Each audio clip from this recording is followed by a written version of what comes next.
आनंद को याद करते हैं, लेकिन रामकृष्ण परमहंस ने अपने कार्यों को पूरा करने के लिए विवेकानंद को चुना और उसे मेरे कार्य को आगे बढ़ा सकता है। गुरु में वो क्षमता होती है कि अपने शिष्य को परख लेता है, पहचान लेता है और उसी के माध्यम से अपने अधूरे सपनों को पूरा करता है। माननीय नंदकिशोर शर्मा ने जो ये तपस्या की है, जैसलमेर की जनता का तहे दिल से शुक्रिया अदा करती है और उसकी लगी रहेगी। मैं कार्यक्रम को आगे बढ़ाते हुए निवेदन करूंगा भाई रवि शर्मा से कि अपने भजन के माध्यम से आज के इस श्रद्धांजलि सभा में अपना एक और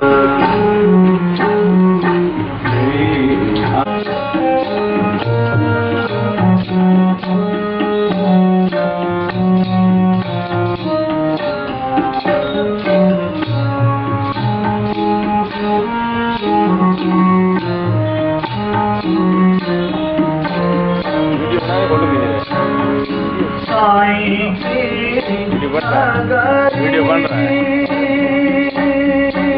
है आप दे दोगे बहुत सुंदर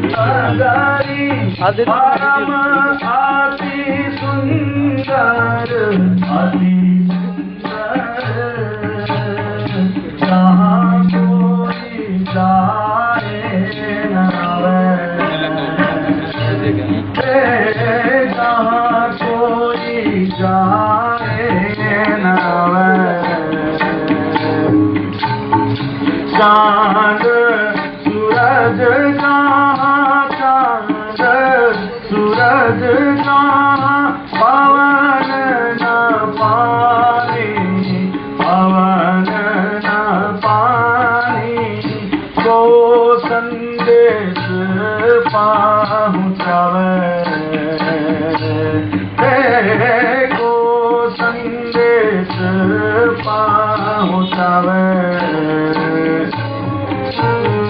शरद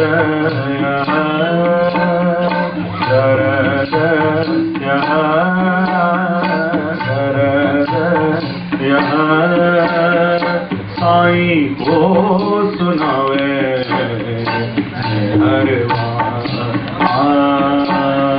निहरवा निहरवा निहरवा।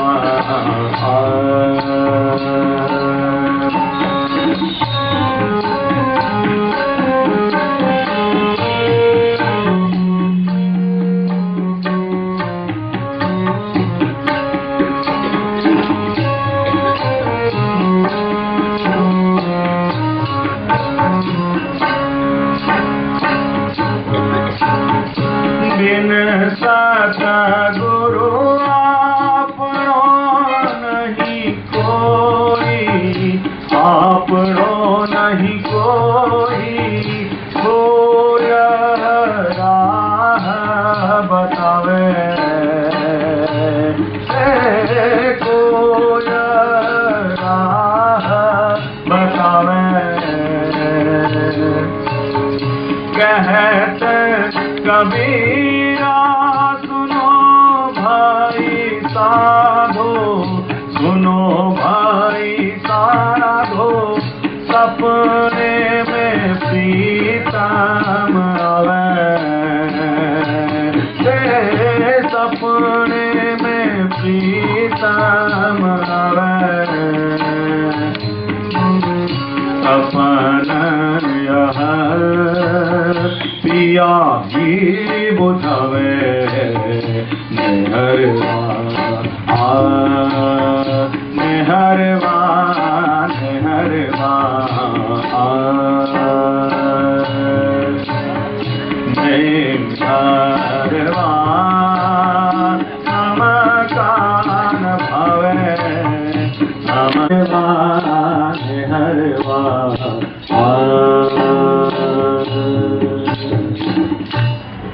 बहुत धन्यवाद उनकी इस प्रस्तुति के लिए। और जैसा कि हम सभी जानते हैं, श्याम जी ने विविध विषयों पर कविताएं लिखी। दीनदयाल और अन्य विद्वत जन सभी को नमस्कार। श्याम जी श्रीपद के साथ मेरा जुड़ाव रहा। मैं उनके साथ पहले विद्यालय में उनके और जो कविता जिसने वो कक्षा में गाकर सुनाते थे वो भूल ही नहीं पाते थे। पढ़ाने के साथ साथ उनमें अन्य कई गुण थे, जैसे वो तबला बहुत अच्छा बजाते थे, चित्रकार भी थे, कवि तो थे ही। राजस्थान में उनके समान जो मंच पर कविता पाठ करने वाला मैंने सुना नहीं, इतनी अच्छी तरह से वो मंच पर कविता गाते थे। और जिस समय वो बोलते थे, यहाँ पर कवि सम्मेलन हुआ था जिसमें बाहर से कवि आए थे, बहुत सारे कवि थे, लेकिन जिस समय श्री प्रसाद कविता पढ़ने के लिए खड़े हुए एकदम सन्नाटा छा गया और मध्यम कविता उन्होंने जो सुनाई तो लोग तालियां बजाने लगे बार बार और प्रसन्न हुए। ये उनकी ओजस्वी वाणी का प्रताप था कि सभी को वो प्रभावित करते थे। इसके अलावा वो जब वो जिला शिक्षा अधिकारी बने तो मेरे को उनके साथ उप जिला शिक्षा अधिकारी के रूप में कार्य करने का अवसर मिला। मैं उनके पास उप जिला शिक्षा अधिकारी के रूप में रहा। तो क्योंकि वो स्नेह रखते थे तो मेरे को कुछ भी कह देते थे और फिर वापस मेरे को बुलाकर और फिर प्रेम दिखाकर और वापस मेरे को खुश भी कर देते थे। तो 03 के पावर मेरे को दिए हुए थे, तो कर्मचारियों की तनख्वाहें वगैरह उठाना, ये बिल उठाना, ये मेरे पास काम था। तो एसआई के जो बिल आते थे उन पर हस्ताक्षर करके हम ट्रेजरी भेजते थे। तो श्याम जी को पता लगा तो उन्होंने कहा भाई ये तुम गलत कर रहे हो, उधर पोखरण में जुगल भी गलत कर रहा है, आप भी गलत कर रहे हो। तो मेरे साहब आपने हमको पावर दिए, उस वजह से ही तो हम कर रहे हैं। तो पावर गया कौन है? भोगीलाल, उनकी भाषा में कह रहा हूं। दूसरे दिन कैशियर आया मेरे पास कैशबुक लेकर कि लो साहब साइन करो। मैं भाई मेरे पावर तो समाप्त हो गया, अब कृपन साहब खुद करें। उनके पास गया कि उन्होंने तो ऐसा कहा है, डिप्टी साहब ने मेरे को बुलाया, मुझे कहा कि तू मेरे से पढ़ा हुआ है ना? कहा पढ़ा हुआ हूं। तो कहो कोई पावर जावे दस्तक करके इस रूप में। और मेरे को सुना वापस वो उनकी जो इस रूप में बात कही वो मेरे को बहुत अच्छी लगी और मैं बड़ा खुश हुआ। मैं देखो कितना स्नेह है।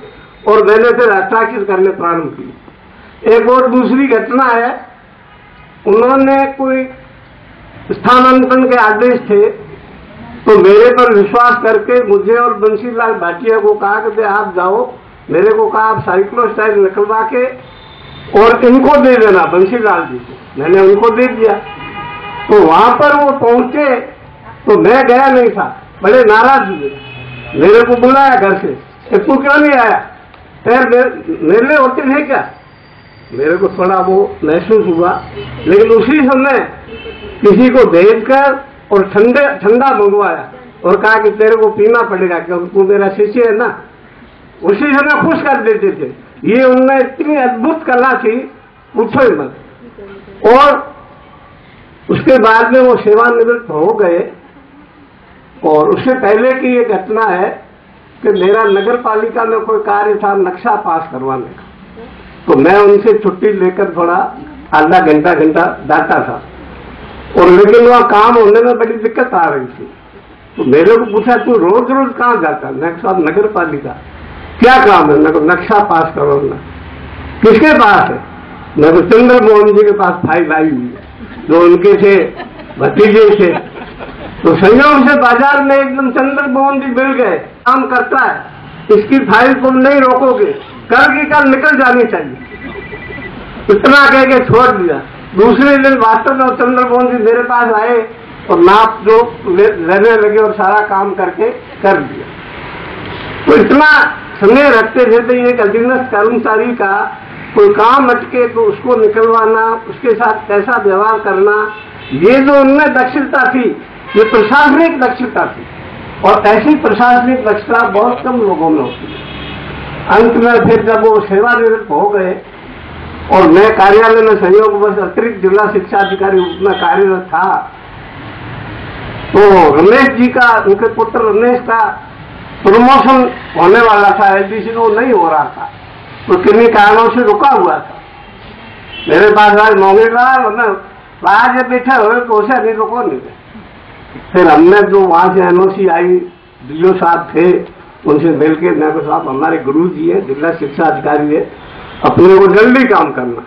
वो करके हमने निपटा के इनका प्रमोशन कर दिया। आदेश लेकर मैं घर गया सेठर साहब के पास, और वहां जाके मैंने उनके टाइम स्पर्श की, बहुत खुश हुई।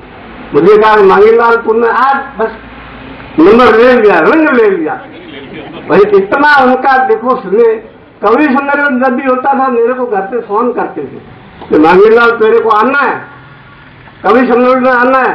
मेरे साहब मेरे पास तो है नहीं कोई न्योता बगैर, तो नहीं आना है। न्योता क्या होता है? मैं जाता था वहां, कविता पाठ मेरे से भी करवाते थे, बैठते थे। ये सारी बातें अब केवल मात्र यादगार बनकर रह गई। इतना सुने उनका, बहुत ही सुंदर स्वभाव, अच्छा। हालांकि डांट डपट करते थे, लेकिन किसी का भी नुकसान कागजों में आज तक उन्होंने नहीं किया। तो उनको सही श्रद्धांजलि के रूप में मेरी तो ये इच्छा थी कि देवी सोमा भाड़ा गाड़ा शेषन जर शुल्क करम तपे महिमा कथा महेश शीश विराज सुर शरी सोमा भाड़ा गाड़ा शेष जर शुल्क करम तपे महिमा कथा महेश। तो छंद रोमकन जाति रो है के नगत दीशर शंकर जाप जप शशि बाण सुशोभित अंचंदर शेखर होय खुशी प्रिय ताप घर शिव शंकर संकट मोचन घाट सदा शिव शंभु सहाज करे सदा शिव शंभु सहाज करे त्रिपुंड ललाट त्रिलोचन तेज भूषण पाशंग यंग सजय तेज झूड तपेड मरूड मंकैनट भूत पिशाच बेताल नचे बिख पान करे शिव शंभु विशेष जटातन नाथ राख जरे शिव शंकर संकट मोचन घाट